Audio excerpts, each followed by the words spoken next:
Existem silêncios que pesam mais do que qualquer palavra dita. Segredos que se infiltram nas fundações de uma casa como uma umidade invisível, apodrecendo a estrutura ao longo de décadas, até que, inevitavelmente, tudo desaba. O que acontece quando uma mentira é cultivada por 50 anos, protegida por uma redoma de respeitabilidade e tradição, apenas para ser estilhaçada por uma descoberta casual? Hoje, no Coração Podre, vamos mergulhar na história de Arthur Cavalcante, um homem cuja vida foi pautada pela retidão e pelo orgulho familiar, até o dia em que o passado decidiu cobrar seu preço da forma mais violenta e irreversível possível. Se você busca entender as profundezas da mente humana e como o peso da omissão pode transformar amor em ódio, inscreva-se no canal e acompanhe-nos nesta jornada de investigação emocional e psicológica. A pequena cidade de Cerro Azul, no interior de Minas Gerais, sempre viu os Cavalcante como o pilar da moralidade local. Arthur, aos 72 anos, era o patriarca de uma linhagem de advogados e proprietários de terras. Sua esposa, Dona Eunice, era a personificação da discrição. Eles viviam em um casarão de estilo colonial, onde o tempo parecia ter parado nos anos 70. No entanto, a calmaria era apenas uma fachada. O crime que chocou a região não começou com um gatilho puxado, mas com a abertura de uma caixa de sapatos esquecida no sótão durante uma reforma necessária no telhado da residência. Arthur sempre foi um homem de hábitos rígidos. Acordava às 6 da manhã, lia o jornal e tomava seu café em silêncio absoluto. Seus filhos, já adultos e bem-sucedidos, o respeitavam, mas também o temiam. Havia uma distância gélida em seus olhos, um vazio que ninguém ousava questionar.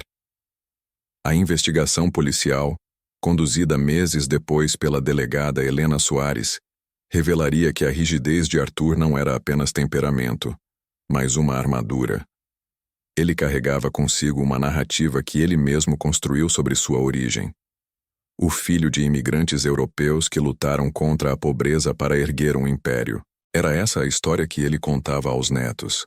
A história que justificava seu desdém por qualquer um que ele considerasse inferior ou diferente. O primeiro sinal de que algo estava errado surgiu quando o neto mais velho de Arthur, o jovem estudante de jornalismo Gabriel, encontrou a tal caixa de sapatos. Dentro dela, não havia ouro ou documentos de terras, mas cartas amareladas e uma fotografia em preto e branco, datada de 1952. A foto mostrava uma mulher jovem, de traços marcantes e pele retinta, segurando um bebê. No verso, uma caligrafia trêmula dizia: "Para que você nunca esqueça de onde veio, Arthur." Gabriel, movido pela curiosidade acadêmica e pela busca por suas raízes, não percebeu que estava segurando uma granada emocional. Ele confrontou o avô durante um almoço de domingo, um evento que deveria ser de celebração, mas que se tornou o prólogo de uma tragédia. Ao ver a fotografia, Arthur não reagiu com nostalgia ou saudade. Testemunhas afirmam que seu rosto empalideceu a ponto de parecer uma estátua de cera. Ele negou conhecer a mulher. Disse que a caixa deveria pertencer aos antigos donos do casarão, embora a família vivesse ali há mais de meio século. A partir daquele momento, o comportamento de Arthur mudou drasticamente. O homem metódico tornou-se paranoico. Ele passou a queimar papéis no quintal e a se isolar em seu escritório por horas a fio. A delegada Helena, ao analisar o perfil psicológico de Arthur meses depois, notou que ele estava sofrendo o que a psicologia chama de desintegração da identidade. A mentira que ele sustentou por 50 anos, a mentira de que ele era o descendente puro de uma linhagem europeia, livre de qualquer mistura que ele, em seu preconceito arraigado, considerava maculada, estava sendo ameaçada pela verdade de sua própria biologia. A investigação revelou que a mulher na foto era Maria Auxiliadora, uma empregada doméstica que trabalhou para a família que criou Arthur. Mais do que isso, exames de DNA realizados post-mortem confirmariam que Maria era a mãe biológica de Arthur. Ele fora fruto de uma relação proibida e, para manter as aparências da elite local da época, foi entregue a um casal sem filhos da família Cavalcante, que o criou como se fosse seu, sob a condição de que ele nunca soubesse da verdade. Mas Arthur descobriu a verdade aos 20 anos. E em vez de abraçar sua origem, ele decidiu enterrá-la sob camadas de ódio e preconceito.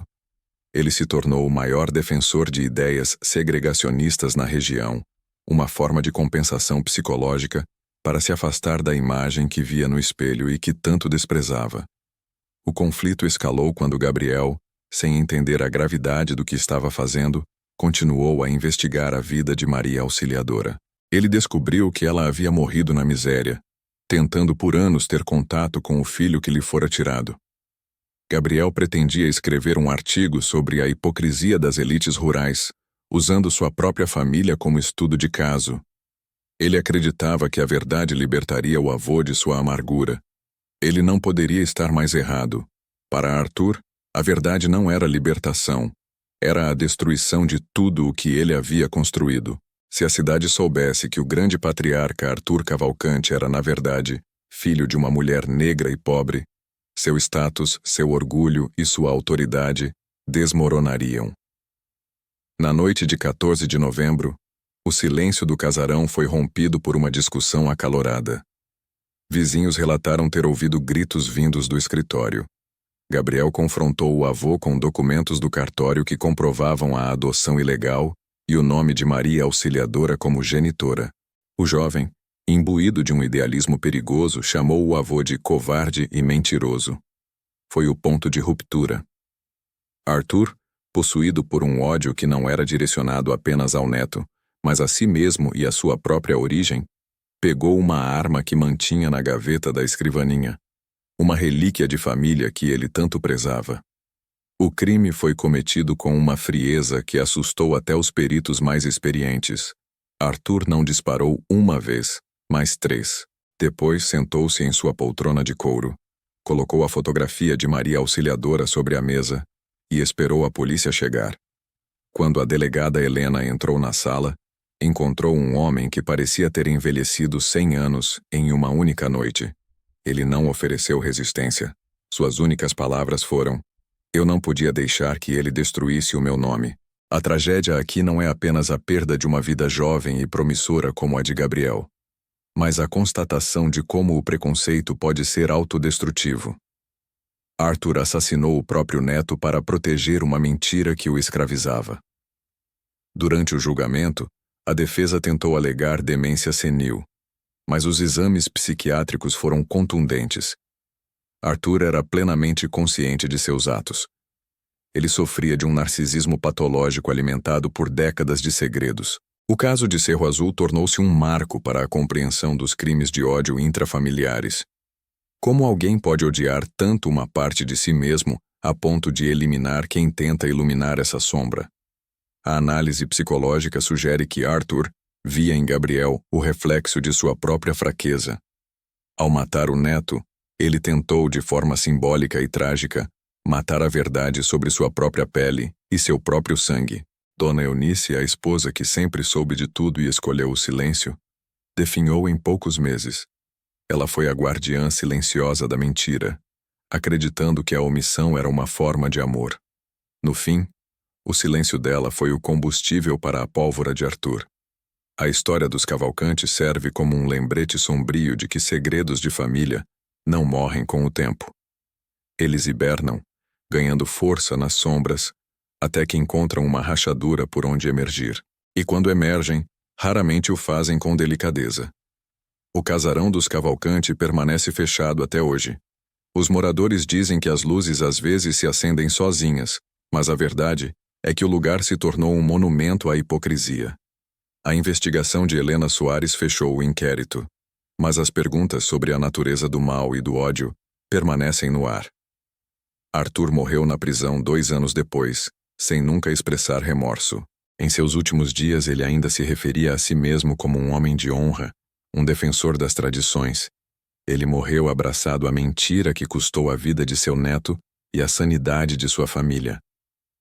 Este caso nos convida a refletir sobre as máscaras que usamos e o custo de mantê-las. O ódio de Arthur não nasceu do nada. Foi cultivado pelo medo da rejeição social e por um sistema de valores que coloca a aparência acima da humanidade. Ele preferiu ser um assassino respeitado pela sua linhagem fictícia do que um homem honesto com sua história real. A tragédia de Cerro Azul é o retrato de um coração podre que, ao tentar esconder suas raízes, acabou por secar e destruir todos os frutos que produziu. A história de Arthur e Gabriel não é apenas um relato policial. É uma autópsia da alma humana quando esta se perde em labirintos de orgulho e preconceito. Muitas vezes o maior crime não é o ato final de violência, mas as décadas de mentiras que o precederam, sufocando a verdade e a empatia. Ao olharmos para os Cavalcante, somos forçados a olhar para nossas próprias famílias e para os silêncios que permitimos que existam. O que estamos escondendo para manter as aparências? E qual será o preço quando esse segredo decidir vir à tona? A vida de Maria Auxiliadora, a mulher da foto, foi finalmente honrada pela cidade, não por Arthur, mas pelos jovens que, inspirados pela coragem de Gabriel, decidiram que a história de Cerro Azul não seria mais contada apenas pelos vencedores de pele clara e sobrenome pomposo. A verdade, embora tardia e banhada em sangue, finalmente encontrou seu caminho. O legado de Arthur foi a destruição, mas o legado de Gabriel foi a revelação de que nenhuma mentira é eterna e que o ódio, por mais profundo que seja, sempre perde para a luz da realidade. Ao encerrarmos este relato, fica a lição de que a integridade de uma pessoa não se mede pelo que ela exibe no salão de visitas, mas pelo que ela guarda no porão de sua consciência. O crime de ódio de Arthur Cavalcante foi o último suspiro de um mundo que se recusa a aceitar a diversidade e a verdade de suas origens. Que a história de Gabriel nos sirva de alerta. A busca pela verdade é perigosa, mas a vida na mentira é uma sentença de morte lenta para a alma. Se este caso mexeu com você e te fez refletir sobre os segredos que as famílias guardam, não deixe de compartilhar sua opinião nos comentários. O lado obscuro das relações humanas é um terreno fértil para tragédias, e aqui no Coração Podre, continuaremos a explorar essas sombras com o respeito e a profundidade que as vítimas merecem. Se você ainda não é inscrito, este é o momento. Ative as notificações para não perder nossas próximas investigações psicológicas e relatos de crimes que marcaram a história. Obrigado por nos acompanhar até aqui, e lembre-se, a verdade pode ser dolorosa, mas o silêncio é o que realmente apodrece o coração. Até o próximo vídeo.